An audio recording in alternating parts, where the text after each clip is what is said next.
وَلَكُمْ نِصْفُ مَا تَرَكَ أَزْوَاجُكُمْ إِن لَّمْ يَكُن لَّهُنَّ وَلَدٌ، اور تمہارا حصہ تمہاری بیویوں کے ترکے میں سے آدھا ہے اگر ان کے کوئی اولاد نہ ہو۔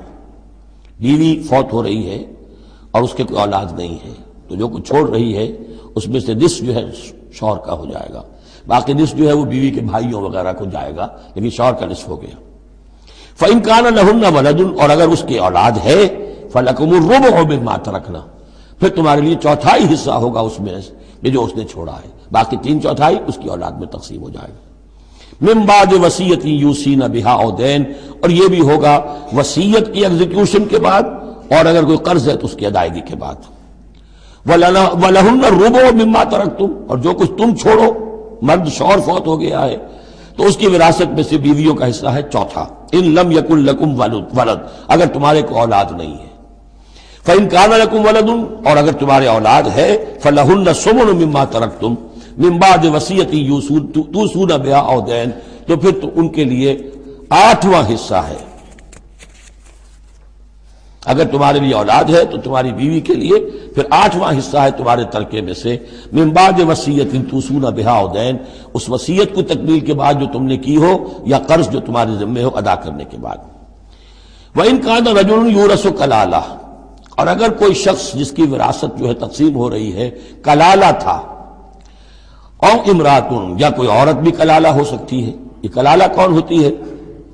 جس کے نہ تو والدین ہو نہ اولاد ہو، میت ہے، فوت شدہ مرد ہے یا عورت ہے، تو جو نہ تو ہے اوپر والدین میں سے کوئی اور نہ کوئی اولاد میں سے، وہ اس کو کلالہ کہتے ہیں۔ بہن بھائی ہیں، اب بہن بھائیوں میں جو تقسیم ہوگی وہ ایک تقسیم تو وہی ہے کہ جو حقیقی اور عینی اور اللاتی بہن بھائیوں میں ہوتی ہے، وہ تو ہے اسی طرح جیسے کہ اولاد کی ہے، لیکن یہاں خاص حکم دیا جا رہا ہے۔ عربوں میں اصل میں تین قسم کے بہن بھائی ہوتے تھے۔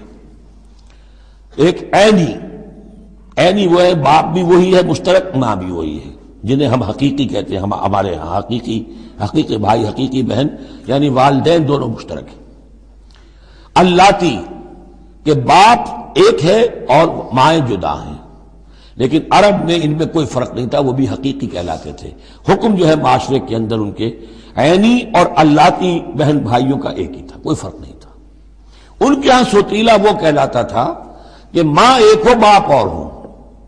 ایک شخص کی اولاد تھی، وہ فوت ہو گیا، اب اس کی بیوی نے دوسری شادی کر لی ہے، اب اس سے بھی اولاد ہے، تو ماں تو ایک ہے، اولاد دو ہیں، دو باپ سے ہیں، وہ کہلاتے ہیں کہ جو اخیافی ہیں۔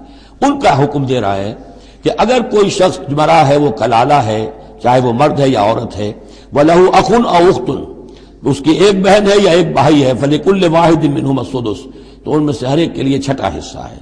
فَإِن كَانُوا أَكْثَرَ مِنْ ذَلِكَ، اور اگر وہ اس سے زیادہ ہیں، فَهُمْ شُرَكَاءُ فِي الثُّلُثِ، پھر وہ ایک تہائی میں حصے دار رہیں گے، من بعد وصیت یوصى بہا او دین، یہی دو شرطیں پھر ہیں، اس وصیت کو ایگزیکیوٹ کرنے کے بعد جو کی گئی ہو یا قرض کی ادائیگی کے بعد، غیر مضار، اور یہ سارا کام ایسے ہونا چاہیے کہ کسی کو ضرر پہنچانے کی نیت نہ ہو۔